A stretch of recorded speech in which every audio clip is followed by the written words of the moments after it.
All right, we are lucky to have someone that is across the pond joining us for episode 7 of Culinary Connections Distribution Dialogues, where we uncover, dissect, and talk about all things food service distribution from the distributor side, the brand side, and the chef side.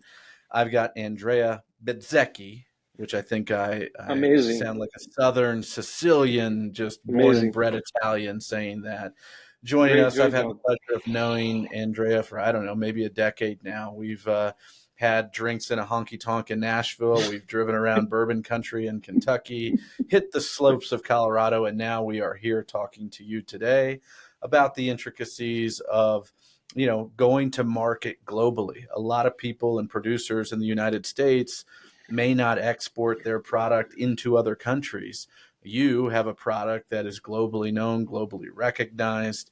But first, why don't you tell us a little bit about you, yourself, your journey to where you sit today? Yeah. So first of all, thank you very much. It's always a pleasure to share, our tradition and our heritage, and of course passion. Um, because I actually dedicated my life to this product, which is traditional balsamic vinegars and in general craft vinegars. Because I took over my father' passion. It wasn't a business. Almost, not almost, 30 years ago, while I was studying, because unfortunately he passed away when I was young, and he was young as well. And so I just knew I was 20, so I just knew that he had this passion of making balsamic vinegar in his attic. I mean, I attended to the tradition of the cooking of the grape must in the fall after the harvest. So I just knew that, and unfortunately, I had to take over. But nowadays, I feel very lucky to, and also it's like a privilege to keep going with this family tradition. When that happened, I was studying law, and when I got the law degree, I decided to put everything in this adventure. So is basically more than 25 years I'm doing this, and we are a real micro company. We are a real artisanal company. And when I say real, it's really real by the law in Italy and by the fact, because we are making all by the slowest method without machine, without forcing any process, any fermentation. So now we are well known, as you said, because we export in. I've never counted. I've never figured out how many countries, but many countries. And actually, for us, export is more than 75%. Wow. So And early on with your dad, you knew that this was where you wanted to go. You had no, you didn't think you were going to go and be in banking or real estate. This is just what you knew. yeah, I mean, I was Yeah. Now, studying. It was my first year in the university. I was 20. I At the time there was the military service that was mandatory in Italy, so I was also at the military service. It took 1 year, and no, actually I didn't know because it was only a passion for him. He just sold few bottles to the neighborhood because it was a little farm, but he had another business, let's say, and so and I didn't know. And little by little, I fall in love with that, and I fall in trouble with that, and no, and now it's 100%. yeah. One of the things that I've always taken great pride in is knowing the people behind food, understanding the process, building relationships so that I can communicate to the chef the importance of your product, the value of the product. There's a lot of people that really don't understand. They look at balsamic. You go to the grocery store and there's just a huge selection of different brands on different bottles, and you're just really uneducated in that space. For people that are unaware, Andrea is a very humble guy, and he would never brag about himself But I think, when you look at, even if the wine industry or the bourbon industry, there's always a master distiller. There is a top winemaker. You know, Andrea's at the top of the craft, and he probably would never say that. He's an author of books around balsamic. Briefly, give a little bit about, some of the things that you're doing in the food world of Italy, some of Ah, okay. the accolades, or even education that you've experienced, because this isn't an everyday conversation with just a mass produced balsamic. This is something a little bit more, and I'd like people to have an understanding of that. Okay, no, no, I agree. No, no. I was afraid you wanted me to explain about the book about gastronationalism, and that would be tough, especially in English for me. But anyway, no. I'm really into the food, and even if again my studies were in law, and actually that really helped me. Really helped me a lot because we had also had have to fight against. I know it seems a story. I know it seems a storytelling, but we had to fight against the big guy, and little by little we are still fighting a little bit. But anyway, it's okay. So nowadays, I'm really into the food. In fact, I'm first of all a sensory analyst, sensory analyst, which means Yep. that. As a job, I taste Parmigiano Reggiano twice a week for the consortium. It's been 12 years, sorry, 14 years, starting in 2010. And then also sensory analyst for Parmigiano Reggiano, sorry, balsamic vinegar, traditional balsamic vinegar, sommelier.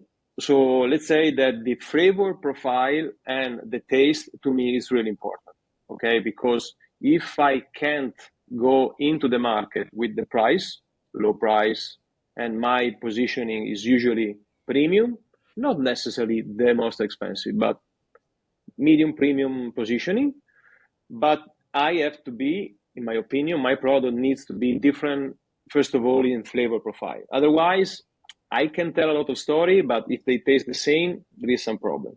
Okay, so sensory analysis is one my big thing, and little by little, I got a lot of experience. First doing things, and then also study things because I got a PhD in agri-food science, technology, biotechnology in 2021, based on bio-oxidation, which is the acetic fermentation, with the Ioli University in Italy, and among the 7, 8 in the world that studies acetic bacteria. And then I've been president of the consortium for the protection of traditional balsamic vinegar of Reggio Emilia, DOP, for 7 years, and now I'm in the board by the vice president, etc. I give some lecture in gastronomic science of slow food in Italy, and a master in design for food, which is tomorrow and the day after tomorrow, on food fermentation. Tomorrow, for example, at Politecnico di Milano, which is one of the best universities in Italy. So I'm really keen to go deep into the things and try not only to make actually, but also to study the theory, because we are discovering so many things recently. I mean, like, just imagine, our product is based on a sweet and sour taste. The sensory apparatus of our body for sour taste has been discovered, like studied very well in 2020, 22, 22, 23. So the proton channel actually has been discovered a few years ago. So that's why there is something new to discover. It's not just a matter of research by research. Is something that really can affect the actual product at the end of the story. I don't know if it makes sense, but No, totally. And again, I wanted to paint a picture for people listening that, you know, this isn't just a producer. This is someone that's gone off the high dive and dedicated their life to understanding not only a product, but also an entire category of food that's been so important to now American culture. When you walk into a store, I've been in specialty food my entire career, and I've seen this evolution of, meeting small producers and having, figuring out how do we access these foods across the country.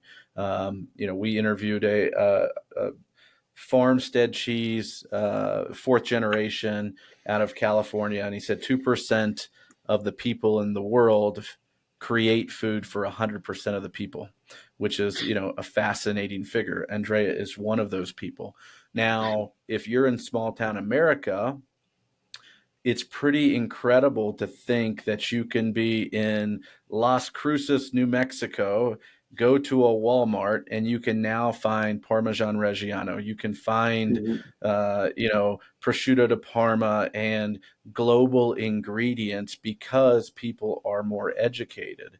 And, Mhm. I want to continue to create an opportunity for people to learn from some of the best people in the industry, and Andrea's one. Lux magazine has named him the king of balsamic, so we're privileged to have a conversation with him.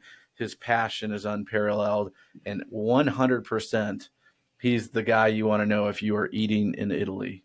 So, with that said, Exactly. he's got a book Uh, that I'm holding, Balsamic Vinegar: The Smart Confusion. One of the titles is, what if the first mistake was calling it vinegar? mhm. Was that Mhm. a problem, and maybe, dare I say, the bastardization of what the product has become, because you think of balsamic as this liquidy substance, or you have a balsamic glaze, which is then thickened with a particular product. Talk a little bit about maybe the perception, or wait, let's back up and think about the history of balsamic Mm. specific to Italy, the origin, and the importance of the product. Mm, mm, mm. It's a very interesting story, and actually, the book you have in your hand try to summarize as much as I could. And so you mentioned before one word that actually I signed before. There was like category.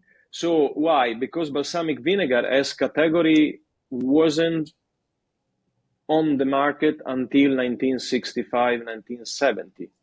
Okay, so if you went on the market in 1960, 50, let's say after the Second World War, but even before, of course, um, you couldn't find balsamic vinegar. You could find some balsamic only in few families in Reggio Emilia and Modena, in Italian is Modena province, which is that are two small provinces in the heart of Emilia-Romagna region. Emilia-Romagna region is where Bologna is, the capital of the region. So only Modena and Reggio Emilia, if you go, if you went um, years ago to some family, you could find some of a special liquid and elixir that wasn't used for salad, that wasn't used as dressing. There are few books. Unfortunately, I don't have them here, but I have downstairs. They very clearly they said in 1950, 1954, or there is a special vinegar in the area of Emilia-Romagna, Modena, and Reggio Emilia, but is not suitable. It can be used as a dressing. So if you imagine that in 1950 there was something like this and balsamic wasn't on the market, and now you walk into a supermarket and you find a full rack, full shelves of balsamic vinegar. Actually, something happened. What happened? Uh, Balsamic vinegar along the history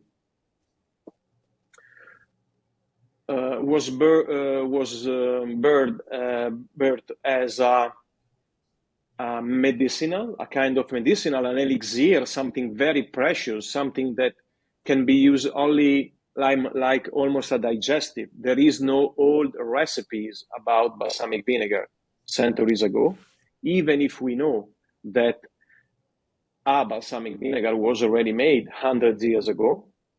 The only evidences about balsamic vinegar was gift from the local king to the king of Germany, to another king, to another emperor. So just imagine, it wasn't like a dressing, even if we know that in Italy, a recipe book traced back to 2000 years ago, there's no trace about balsamic vinegar. There are instead traces, evidences about vinegars and maybe other sweet and sour dressing. It can be vinegar with saba or vincotto or cooked grape must, vinegar with honey, verjuice honey together, but nothing that has been, like a balsamic vinegar that we know today. So in the past, it was only a medicinal, an elixir, something really precious that only noble people could afford. I'm talking about 300, 400, 500 years ago. And then going forward, the production became a little bit more accessible to the middle class. And that historical step was thanks to Napoleon, that basically came here, conquered the area, and he sold the barrels from the noble family to the middle class. But still, until 1960, 1950, the balsamic wasn't on the market. So what happened? Happened that in 1965, some vinegar producer, like common, I would say industrial, why not? I mean, it's not necessarily a bad thing, industrial, like it's a big vinegar producer,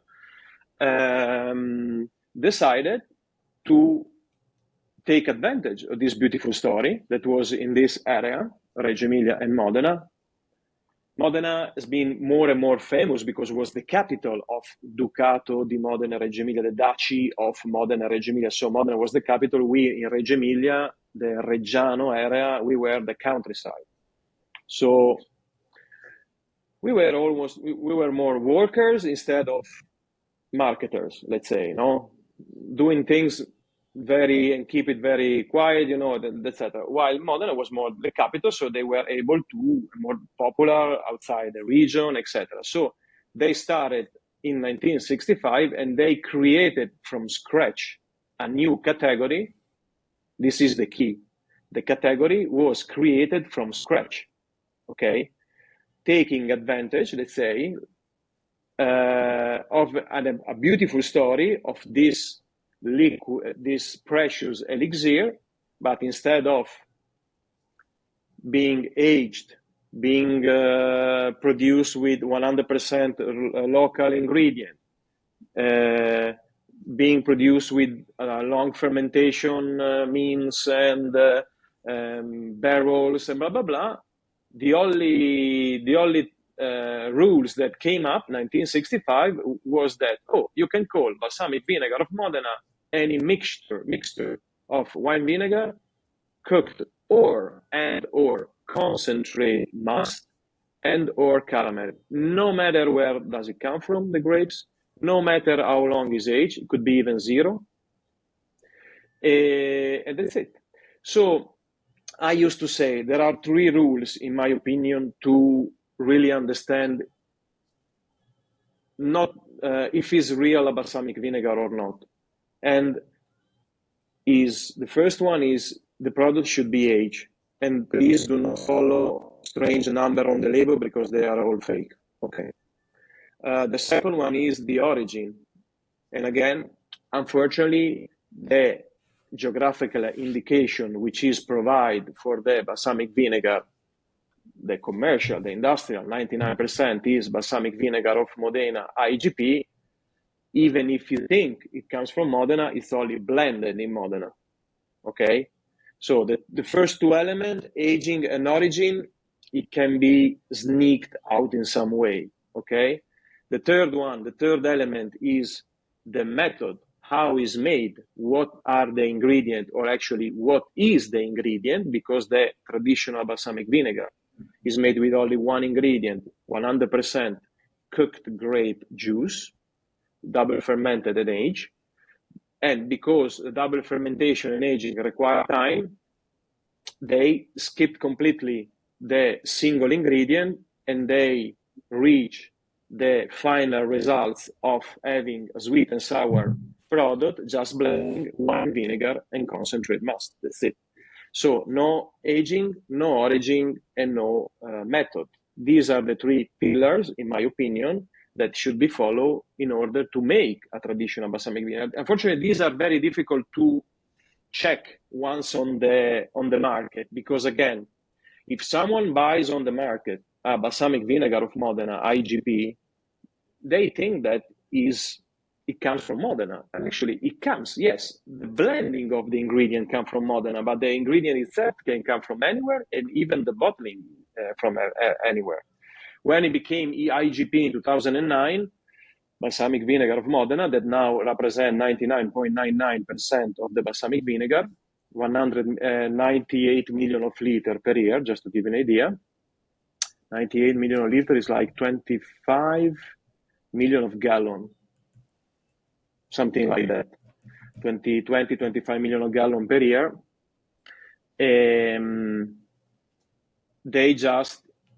They didn't change anything.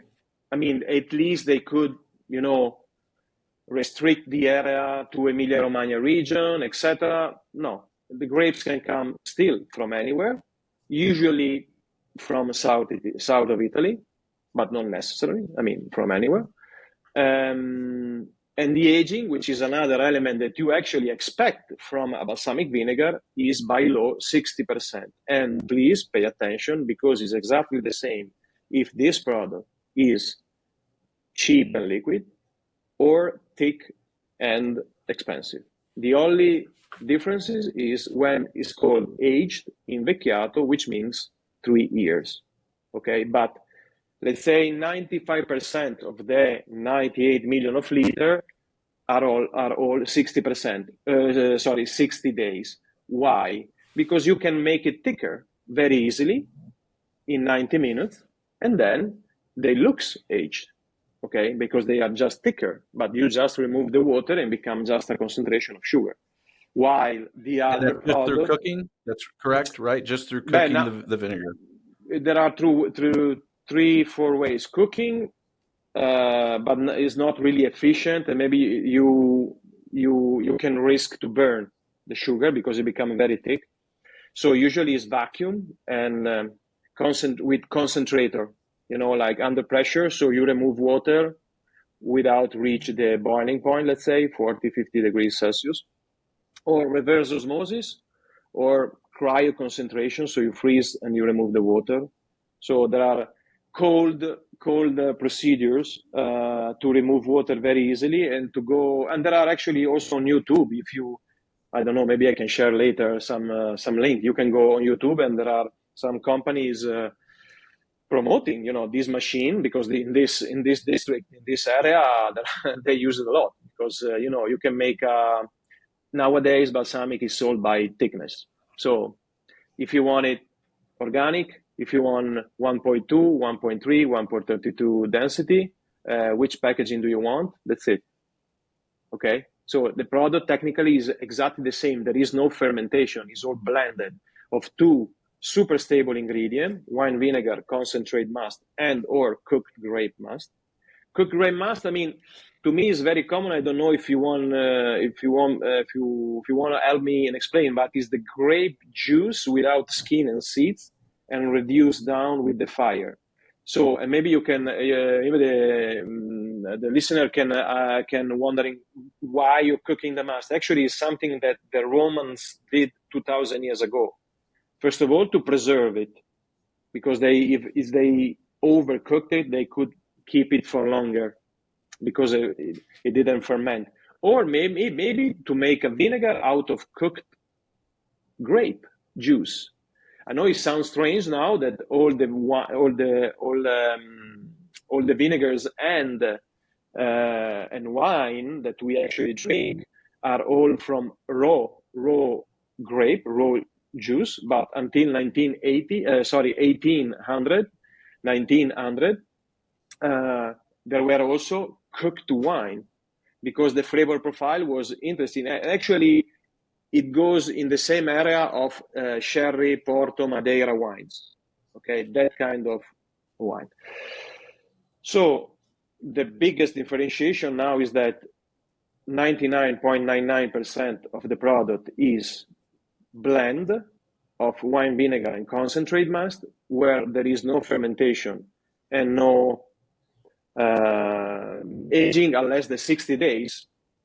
I mean, I don't consider 60 days an aging actually, but anyway, there is a aging of 60 days.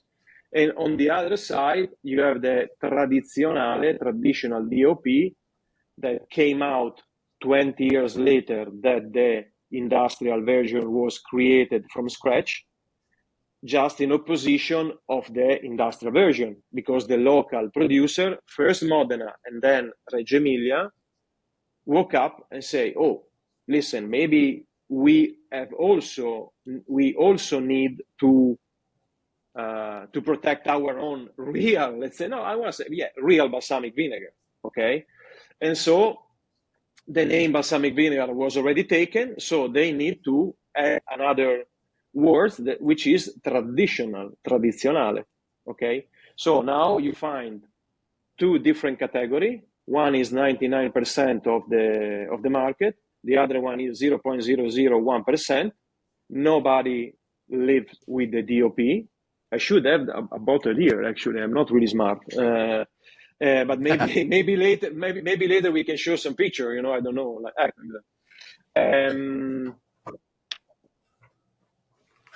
I've got the small tasting. Yeah, these are the small tasting, and more than 12, more than 20, more than 25. So, and just to go back to our story, Acetaia San Giacomo story, what I decided when I took over and I was thinking about, okay, let's try to create a micro business out of that. And it was around 2000, 1997, 1999. And I already knew that I couldn't compete with big producer that were making only the blended product, the IGP. So for this reason, I decided not to make the IGP, which is really that put me in a big trouble for many reasons. First of all, because it's a very quick way to make a product which is completely legal, is covered by a geographical indication. You make it in 60 days, and that's it. But I knew that I couldn't differentiate myself, because how can you differentiate? There is no transformation. There's only a blending. I mean, okay, do you want it thicker? Now you can find thick balsamico at in any discount for €3, a super thick balsamico. Do you expect his age? No, it's not age, it's only thick. And maybe a premium balsamico that costs $30, $40 thick as well, but just because it's a nicer packaging with a nice label, is technically exactly the same. It's just a different pricing. So I knew there was a problem, so I tried to find a space in between the IGP and the DOP. Okay, while the DOP, it remains something that is always our largest and biggest investment. If we go in the attic, we found 800 barrels of product that represent 65-70% of our investment. So nobody can complain that I make money out of something else.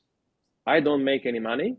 I just invest in order to keep this tradition alive, because every single year we put more and more barrel upstairs. There is no more room, unfortunately. But this is still our largest investment, the DOP. Okay. How many total barrels do you have? 800, all certified for the DOP. Okay, so that represents 65-70% of our total investment. Instead of, when I say investment, it means stock. Like you have barrels, you have liquid inside, etc.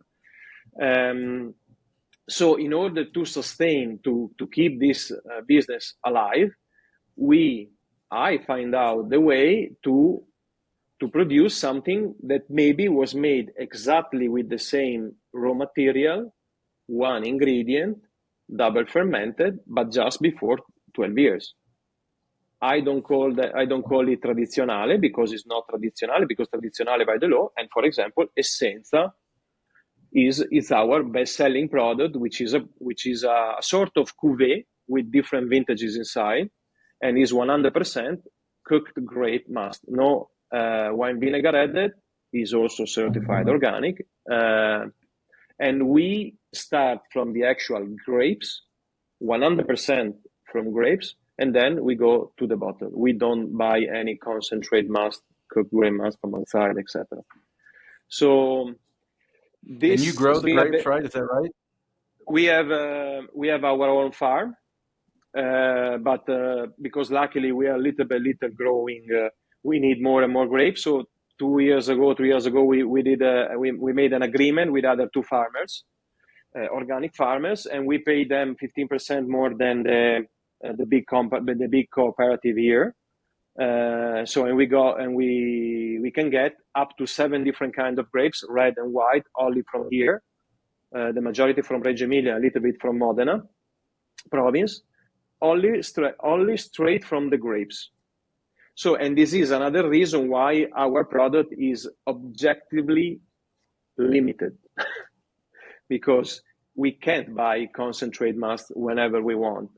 I mean, again, why I say we complicated our life, because when you choose not to make something like that product, like the IGP balsamic vinegar of Modena, you complicate your life. First of all, because if you do can't it hit a like button and make things faster. you need time and space. That these time and space are not scalable. So this I think that is one big. as a chef, one of the things that top chefs are looking for is product with story. There's something about using a product that has limited availability, right? There's history to it, there's authenticity to it, and a lot we can look at from an American culture standpoint is thinking about very boutique wine companies, right? They don't mass produce. Yes, it's more expensive. It comes from a higher elevation, etc. You can look, at the bourbon world, right? You have Jim Beam and you've got a Jack Daniels that are producing now. There's still barrels and space required, but you also have very, very boutique, very high-end bourbon companies that have limited production. And you know what? That is okay to be a producer of limited product. When you started the company, in the 2000s, or really started to get more involved and made that decision, at that point, were you selling into the United States, or you were not selling in the US at this point? My first trip to United States was 2000. The things And was was that that because a friend said, I think you have a really cool product, this needs to go to the US, or what drew you to go to the US? the interesting part was that the reason why I started the business, that actually was the trigger, that made me really make the big decision, the big step, was that I found in Italy a crazy guy in 97, just imagine, that was opening a e-commerce website for high quality food. Just imagine 97, how visionary it was, no? And actually that was still a kind of cradle of a place where many of the producers that you now see, still artisanal producers, some other become like larger. In Italy, we were born in this kind of environment, with this guy. I found it, on Newsgroup. I don't know if maybe you know what Newsgroup is, but before social, there were Newsgroup. You just text, and it was like a newsgroup, Italian newsgroup about food, etc. And this guy was looking for producer. I say, hey, maybe I have some barrels in the attic, maybe we can do. And I opened a legal entity for that. And in 2 years, 97, 98, 99, 2, 3 years, he got bought by a bigger company, and they opened they open a division in United States, and that nowadays is still operating under a different name, which is Gustiamo Beatrice Ughi in New York. So the first time, Okay. And so talk a little, you're in the US now, right? And balsamic at that point is still a very, it's a new category, still, not something that's well, no, certainly not at, an Essenza level or something of that nature, right? You look at something that's very liquidy and just Mhm. dark in color, has an acid bomb to it. You know, what was your first distributor partnership like, and how challenging was it? Again, early 2000s was really the start of people emailing. There was Yeah, no Zoom. It no, was a totally different time, and that was still only 20 years ago. So being somebody in Italy, having a new product, and now you're in distribution. Talk a little bit about how that was spreading the love and the balsamic gospel, if you will, to people in the U.S. And I'm assuming you probably started in a New York, Chicago, Miami, or a DC, which may be a little bit more cosmopolitan, Mhm. as opposed to saying I'm going to go to Des Moines, Iowa, or Omaha, Nebraska, and start selling balsamic.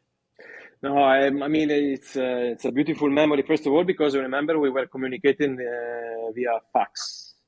Facts. Okay. Fax. So what happened? I think the biggest changing was that at the beginning, I tried to get in touch, of course, with distributor and importers, because otherwise I mean, it's unconceivable to ship directly from Italy to a single store or whatever. And the focus was mainly at the beginning retailers, okay, where you know that retailers in United States are different than retailers in Italy. In Italy, 80-90%. I mean, nowadays definitely less, but there were more boutique. We call them gastronomie, so little store, and maybe you can have a space for that. But the problem and the biggest challenge with retailers was that United States are a larger size supermarket usually. It's very difficult that maybe nowadays, maybe in a larger center, there are a lot of cheese shop, small nice boutique. But there was a problem for a product like us, that I wasn't able, because we make everything by hand, closing, etc., to make hundreds of different lines, hundreds of different price range. So at the very beginning, I had just 3, 4, 5 items. That's it. And it was, when you put a product like us on the shelf, is very difficult, to make it move, because not necessarily because of the price, but because maybe you read, maybe, oh, what's that? Is a balsamic without vinegar? What does it mean? I don't even know balsamic with the vinegar. Just figured out what balsamic without vinegar is.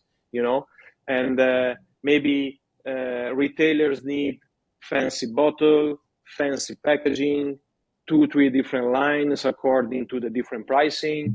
So, and I struggle a lot, and I think that survived. I survived because I switched completely, and I went in the food service. Okay, so yeah, around 2000, even in Italy, was the boom of small boutique products. Okay, little jam, mustard, anything, honey, oil, extra virgin, everything made beautifully, etc., perfect, all for retail. And I was struggling a lot because I have only 1, 2, 3 different items. This is the product, and maybe it was my fault, but I didn't want to invest in packaging and graphics. Instead, I invested a lot in barrels, you know. And so switching from retailers to food service, it really saved us. Absolutely. So that's why the Essenza that you showed before, our best-selling product is in 750 for food service, which is again, it was again inconceivable, but Alessandro Bellini of Viola Import changed my mind years ago, and actually I have to thank him because nowadays in 750 is a good size, good value, incredible value for the chef, and I found that way that was definitely more reliable. I can talk directly with the chef. I don't talk with buyers that maybe they don't know about the category, they don't know about the product, they just look about packaging, price, blah blah blah. So once I talk, when I speak with the chef, I sit down and say, okay, what we are using now, etc. Can we taste together? Because again, as I said before, if I do something different, because we double ferment the product, etc., it should be different the taste as well. Maybe you don't like it, but it should be different because otherwise, if they all taste the same, that is a big problem. So, and usually every time I come, my maybe you follow my social things. I say I'm a pilgrim, because San Giacomo was a pilgrim. So I say a pilgrimage. And because I love to walk into the street, to go into the kitchen, to speak, to talk with the chef. This is what we have to do. We don't have a mass market product. I believe there are space for everyone. The problem is when they, and when I say they, I meaning usually bigger company, etc. They want to close that space, or they want to tell you they tell you that your product is not legal, it's not wherever. So this is a big problem because I think that they have their own space.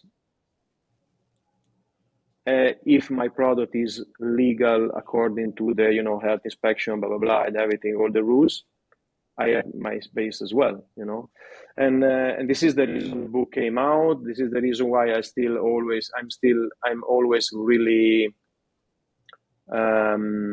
let's say stressed, a little bit stressed about this competition, but at the same time nowadays 2024, especially after the COVID, I'm definitely more relaxed because during the COVID, I say, okay, my product is a luxury. My product is something they just have because maybe they love it. But now with the COVID, they are discarded him. Maybe they are not buying it anymore, etc. And no, luckily it was the opposite.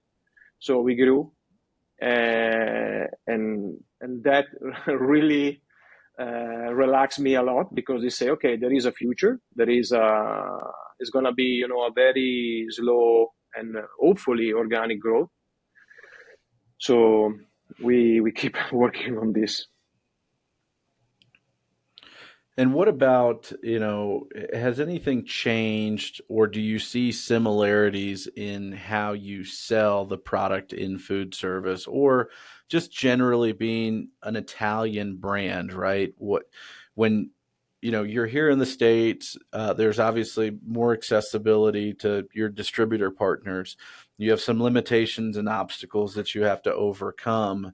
Are you seeing the same similarities in a chef that uses the product in Japan or Australia or in London as what you see in the States? Is it the same type of chef?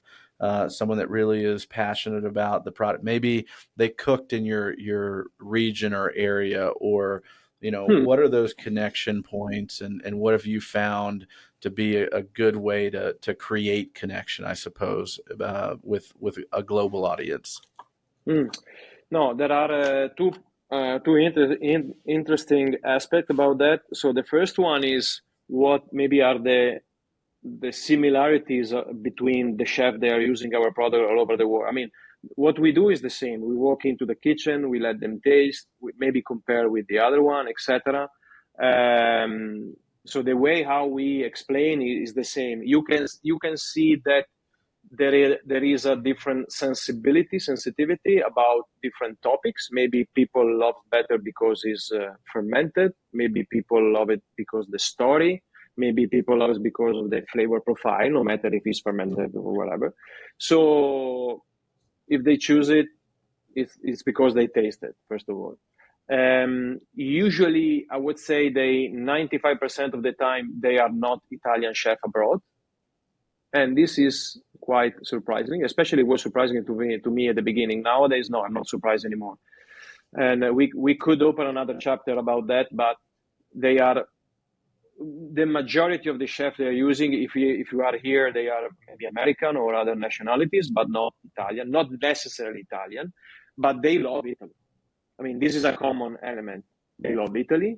Not necessarily they make they cook Italian food, like Italian cuisine, but influenced, more or less influenced. And also, overall, a product like balsamic vinegar, when has its own complexity, etc., you have a product which is sweet, sour, with a nice complexity, persistent, depth, is something, if you think about, that goes with hundreds of food, is a common ingredient, sweet and sour ingredient that goes with sushi.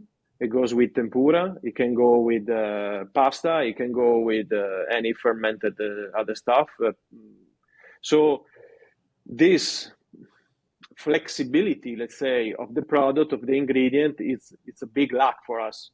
We are very lucky for that, because we are not dealing with milk. We are not dealing with other problem. It's a product which is a chef's table. There is no health inspection. There is no customer that can complain about vinegars and balsamic vinegar in general.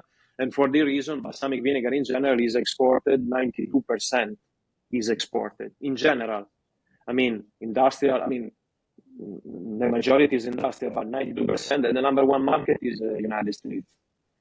The second one, I think, is like Germany, and third, France. So United States is already, I consider, a mature market.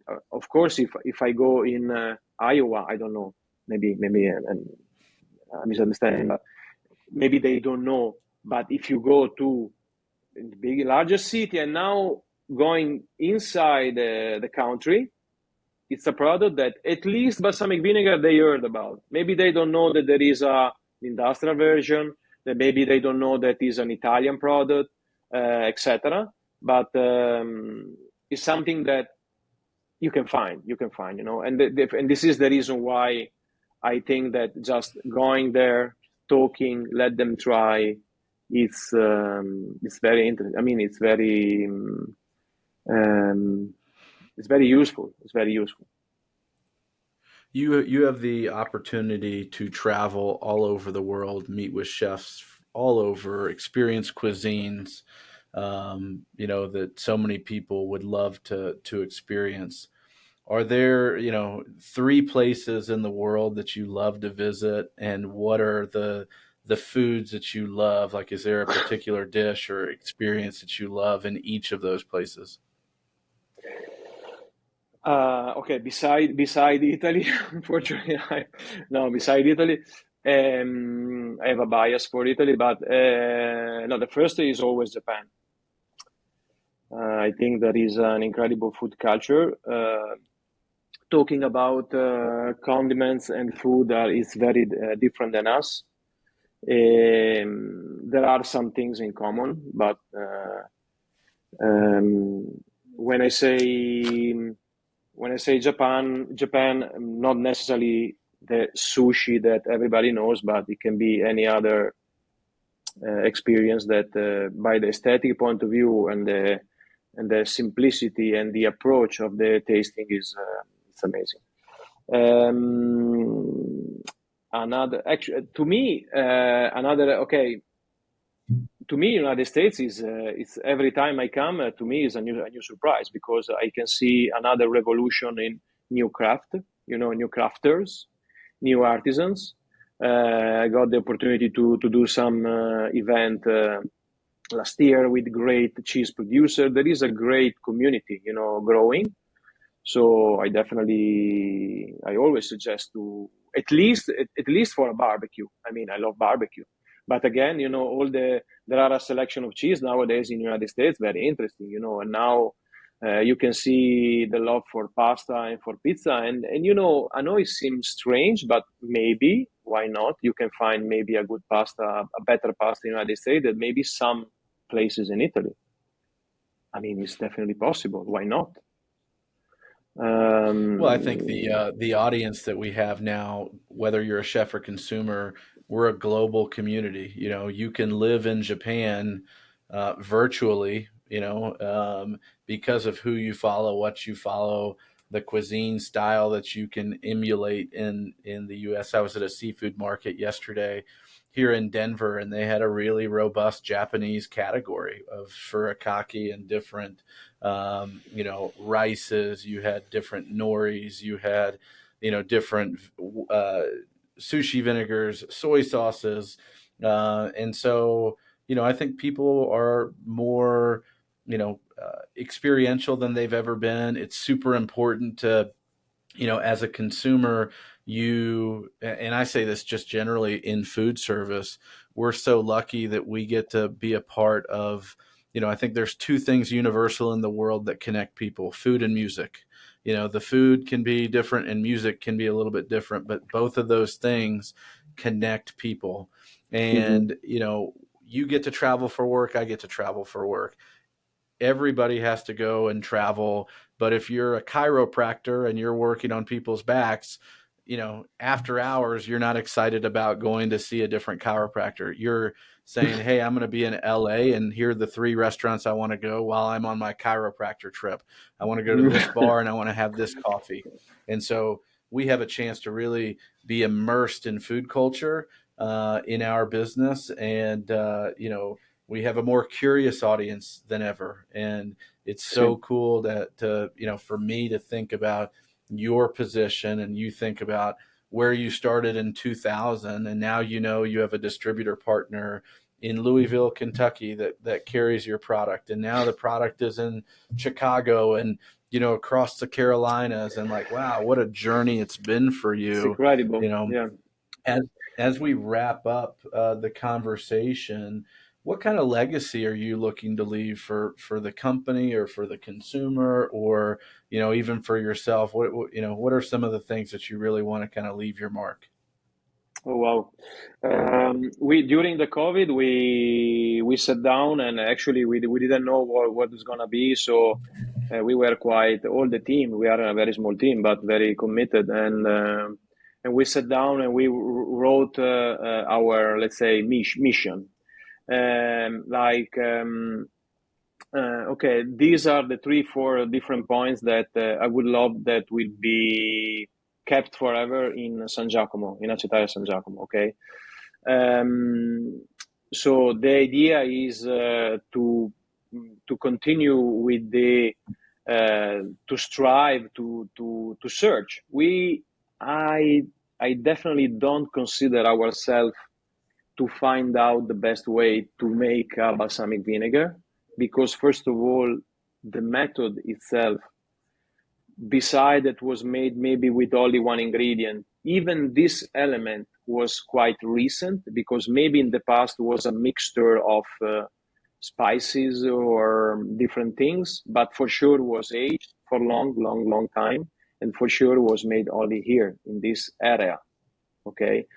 So the method nowadays it become the discriminant, but still we have to, I think, to continues to in this research in doing like to see what's the best way to provide an authentic experience.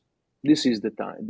I think that this is the key. Like through the product, you should taste the time. You should taste that something happened. The fermentation. Fermentation is an incredible transformation that really you know brings like hundreds of different compounds to the product. So if you don't ferment, it's a very, I don't want to say dead product, but it's a dead product. While a ferment is always continuous living. So I would say that our key is to keep this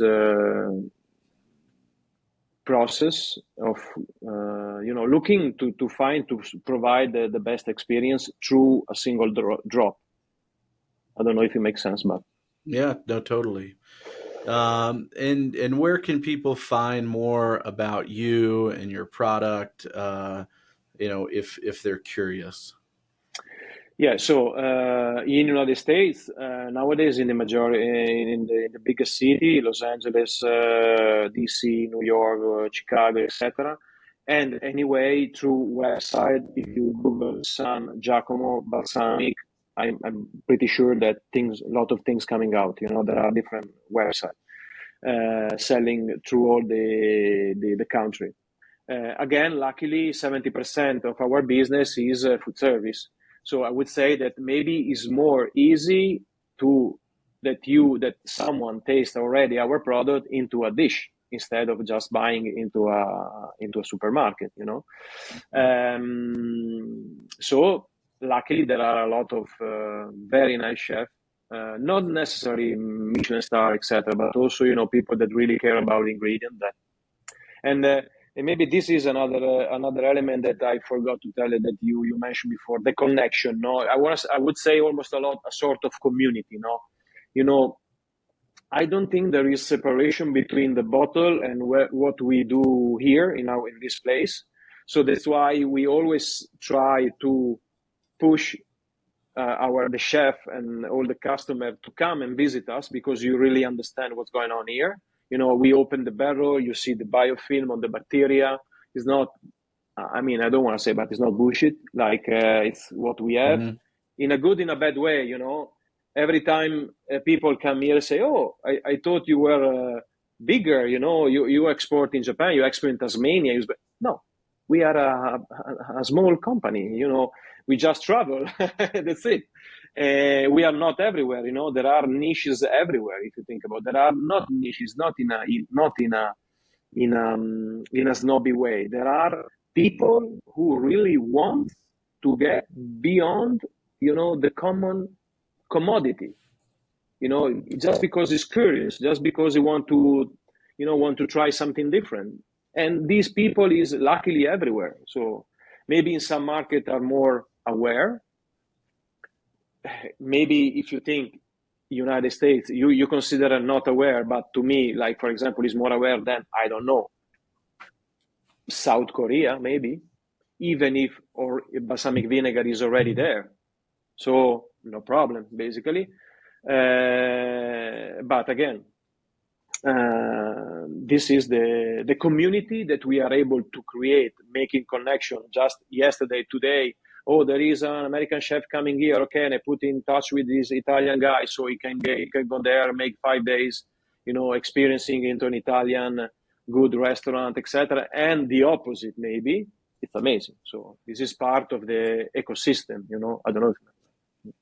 Yeah, no, I am a firm believer of creating community and connections. I think for the world that I've lived in food service distribution has been sitting in a car with a producer like you from Italy, from Spain, from California, from Iowa, sharing the story. I've been with you and many others dropping a drop of your product and watching watching the expression of a chef and seeing the mind race. And it is something that I truly enjoy. Andrea's been a great resource for me for Italian food. He conveys passion. The passion conveys in his general product, but it's been a pleasure having you on. Hopefully, people out there have enjoyed listening to someone so passionate, so knowledgeable about a particular subset of food. And, at the end of the day, our responsibility in distribution is really to curate a really cool product mix that resonates with chefs. And then we make those connections. And sometimes it's a virtual connection, it's a FaceTime, sometimes it's a share of a video, sometimes it's tasting the product, right? And being an asset to the partner at the distributor and at the chef level. And so it's been awesome having you on, Andrea. Thank you for sharing your words with the people, and for those of you out there that are continually curious about how food gets to the table, it's my goal to help bridge that gap between the producer, the chef, and the distributor. We have to work together to get food to the end consumer, and it is so cool to have you on. I appreciate your time. Thank you. Thank you very much. Thank you for your time.